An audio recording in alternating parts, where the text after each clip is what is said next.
Firman Tuhan hari ke-124 2024 diambil dari kitab Imamat pasal 19 ayat 2, perikopnya hukum kesucian dan keadilan. Perintah Tuhan melalui Musa kepada Israel untuk tetap hidup suci, setia, dan takwa pada Tuhan. Amin. Yang hari 124 tahun 2024 tanggal 3 Mei 2024 diambil dari kitab Imamat pasal yang 19 ayat yang kedua. Dalam perikop pasal 19 disebutkan hukum kesucian, keadilan. Nah, kemudian ayat intinya dalam ayat 2 pasal 19 ialah berbicaralah kepada segenap jemaah Israel dan katakan kepada mereka, kuduslah kamu, sebab aku Tuhan Allahmu kudus. Nah, ini perintah Allah kepada Musa. Mengapa keluar kata-kata seperti ini dari Tuhan Allah? Nah, kalau kita lihat dalam perikop sebelumnya, yaitu dalam pasal 18, di sana disebutkan adalah persetubuhan yang dilarang. Nah, ini istilah persetubuhan yang dilarang oleh Tuhan. Nah, jadi perintah Tuhan kepada Musa dikatakan, akulah Tuhan Allahmu. Janganlah meniru perbuatan orang di Mesir, tempat kamu pernah tinggal, atau orang di Kanaan, kemana aku sekarang membawa kamu. Nah, ini jelas dikatakan oleh Tuhan kepada Musa. Bagaimanakah sebenarnya perlakuan orang di Mesir?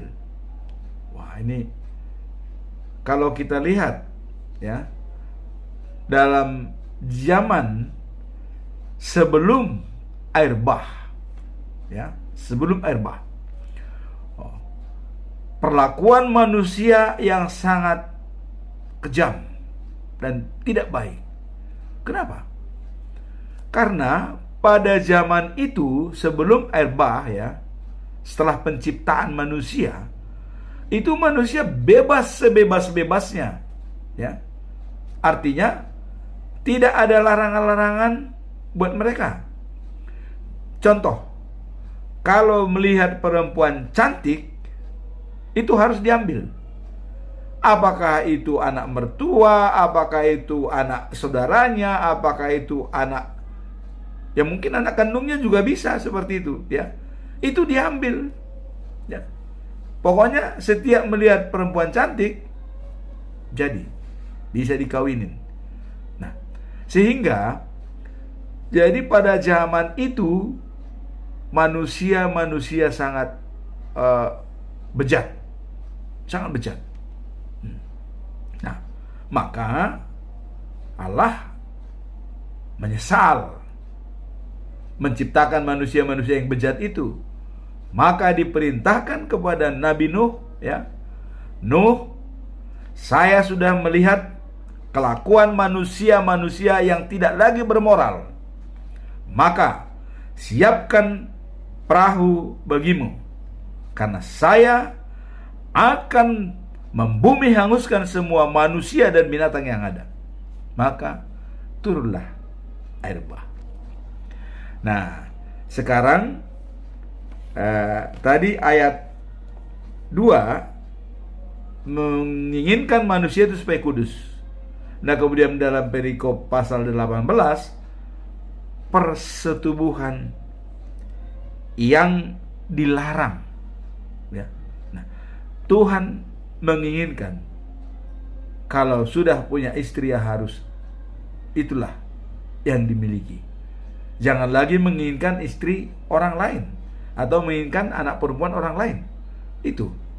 Makanya di sini dikatakan jangan bersetubuh dengan saudaramu, mertuamu atau siapapun yang bukan istrimu. Ini jelas dikatakan oleh Tuhan. Nah, kemudian apa risiko kalau orang melakukan seperti itu pada waktu itu dulu, ya? Nah, kita lihat pesan, ya, itu dalam pasal 18 ayat 29. Ada pesan Tuhan. Nah, demikian.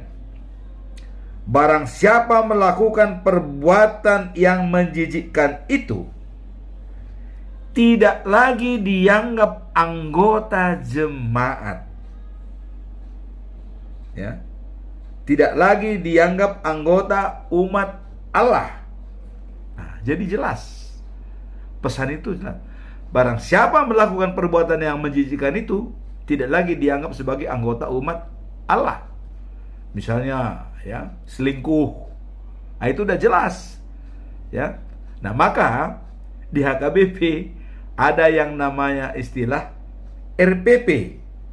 Apa itu RPP? Hona Ruhut Pamicangon Dohot Parmahanion. Dia dikeluarkan dari gereja, tidak dianggap lagi sebagai anggota jemaat. Inilah yang dicontoh HKBP. Karena Allah sudah berpesan, barang siapa melakukan perbuatan yang menjijikkan itu, tidak lagi dianggap anggota umat Allah. Maka kalau HKBP dikeluarkan dari kuria, kawin dengan tidak sedoma, kawin dengan bukan satu agama, itu juga dilarang, ya. Karena itu sudah dianggap bukan lagi kudus, ya, perkawinannya bukan kudus, atau kawin, ya, sebelum menikah. Nah, itu kena. Artinya di HKBP kena siasat gereja, dikeluarkan dari jemaat.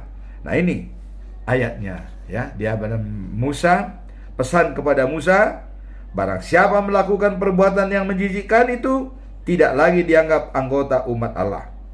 Nah, maka, ya, Allah memberikan ayat hari ini, ya,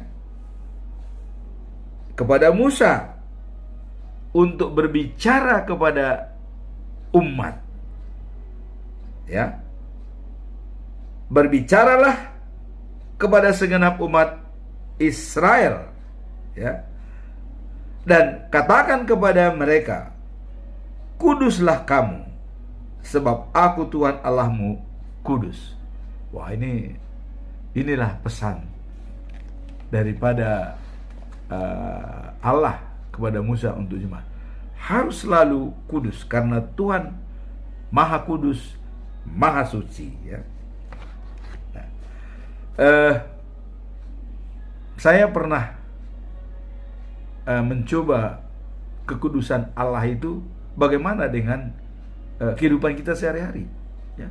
Ini pengalaman, ya, pengalaman. Saya pernah menang main judi suatu malam, ya, 70.000. Itu tahun 94, ya. Kemudian saya pulang jam 4 pagi, ya. Saya sampai di rumah, saya berbicara, Tuhan, tunjukkan masalah kebenaran apa yang saya lakukan pagi tadi. Karena jam 4 pagi saya pulang ke rumah, saya katakan, saya menang main judi 70.000. Apakah ini salah? Apa tidak? Saya mohon petunjuk dari Tuhan. Wah. Waktu saya tidur, itu langsung ada pertanyaan, ya. Ada pertanyaan kepada siapa? Saya. Dikatakan, siapa menciptakan kamu? Oh, jawabnya enteng. Tuhan. Nah, Kemudian bagaimana penciptaan tersebut? Dari mana kehidupan itu diberikan kepada kamu? Oh, jelas itu dari hidung, ya. Nah, dihembuskan napas kehidupan dari hidung masuk ke dalam. Nah, kemudian terakhir dikatakan, kalau napasmu itu dihembuskan dari hidung masuk ke dalam dirimu, saya berada pada dirimu. Saya tidak senang kau bawa-bawa saya ke tempat yang tidak kau sukai, yang tidak aku sukai. Ya, termasuk judi. Jadi Tuhan tidak menjawab itu salah atau benar, tapi diberikan filosofi kehidupan kepada kita supaya kita semakin sadar. Oh iya, kalau gitu, kalau Tuhan saya bawa setiap hari dalam diri saya, ya tidak beranilah melakukan hal-hal yang tidak berkenan pada Tuhan. Itulah kesimpulannya. Nah, sekarang kembali kepada ayat hari ini, ya, supaya selalu kita kudus dan suci karena Tuhan Allah adalah kudus. Nah, bagaimana dengan bacaan pagi pada hari ini?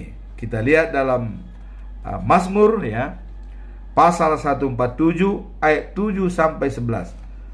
Pujian bagi Allah yang Maha Kuasa. Ini sambungan daripada ayat yang kemarin. Kalau kemarin sampai saya 1 sampai 6, sekarang 7 sampai 11. Nah, nyanyikanlah pujian bagi Tuhan dengan alat-alat musik yang indah, kecapi, ya. Nah, atau organ, ya. Jadi saya memang selalu sebelum membaca firman Tuhan, saya coba membuat instrumentari dari organ, nyanyian buka BP. Karena Tuhan mengatakan, nyanyikanlah lagu yang indah, ya, dengan organ, gitar, trompet, dan segala macam alat-alat musik. Itu kita pakai untuk menyanyikan pujian kepada Tuhan. Bukan kita harus bernyanyi, tapi dengan alat musik yang kita buat itu sudah memuji dan memuliakan Tuhan, ya. Nah, karena katanya dialah yang membentangkan awan di langit, ya, menyediakan hujan bagi bumi dan membuat rumput tumbuh, ya. Di bukit, kita lihat di bukit bisa rumput tumbuh, ya kan? Nah, memberi makan pada hewan dan kepada anak burung gagak yang memanggil-manggil. Jadi dia menyediakan semua yang dibutuhkan oleh ciptaannya di dunia ini. Kemudian kesukaan Tuhan.